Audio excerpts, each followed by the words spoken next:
नमस्कार। चलिए आज बात करते हैं इलेक्ट्रो होम्योपैथी की और इसमें भी एक बहुत ही खास रेमेडी पर फोकस करते हैं जिसका नाम है P1। हम ये देखने वाले हैं कि एक सोर्स डॉक्यूमेंट इसके बारे में क्या क्या बताता है।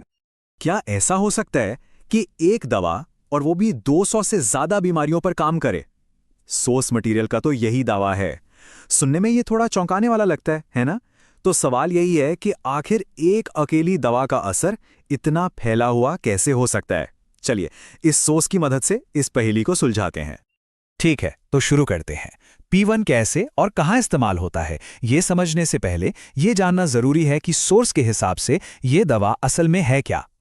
तो इस डॉक्यूमेंट के मुताबिक P1 का जो मेन काम है वो है रेस्पिरेटरी सिस्टम पर, मतलब सांस से जुड़ी चीजों पर। इसे एक एक्सपेक्टोरेंट बताया गया है।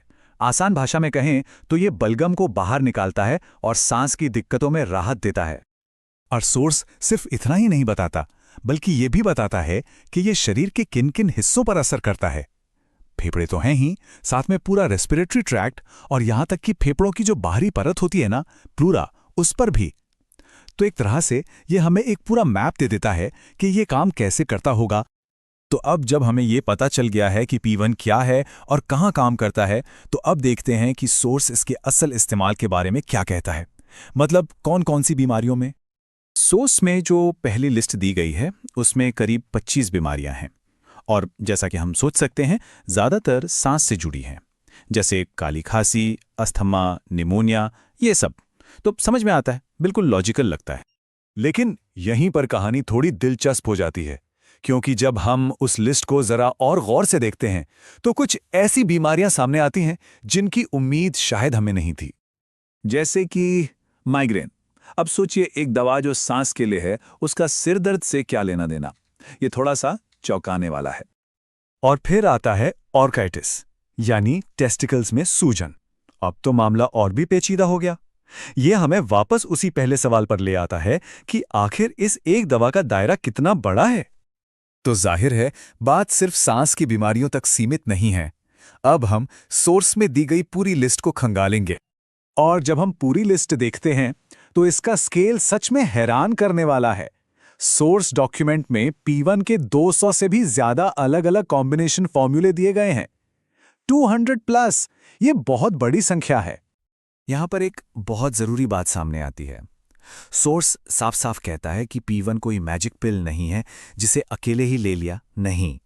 इसकी असली ताकत सही दवाओं के कॉम्बिनेशन और सही डाइल्यूशन में है।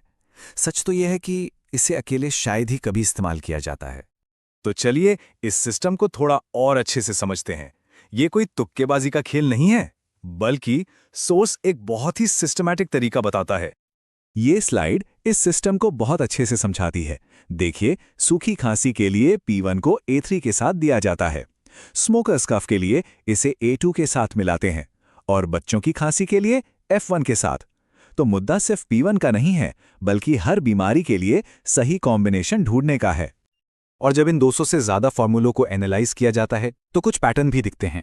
जैसा कि इस चार्ट में दिख रहा है, S ग्रुप, A ग्रुप और C ग्रुप की दवाएं P1 के साथ सबसे ज्यादा इस्तेमाल होती हैं। तो ये कोई रैंडम मिक्सचर नहीं है, इसके पीछे एक पूरा स्ट्रक्चर है।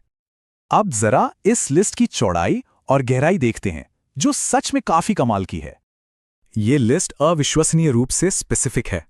मतलब यहां सिर्फ खांसी नहीं लिखा है, बल्कि धूल से होने वाली एलर्जी वाली खांसी, प्रदूषण वाली खांसी और तो और खांसी के साथ यूरिन लीकेज जैसी बहुत ही खास समस्याओं का भी जिक्र है।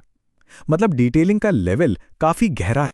और ये कमाल की बात है कि ये सिस्टम बीमारियों को सिर्फ उनके लक्षणों के हिसाब से नहीं, बल्कि उनके कारण या ट्रिगर के हिसाब से भी बांटता है।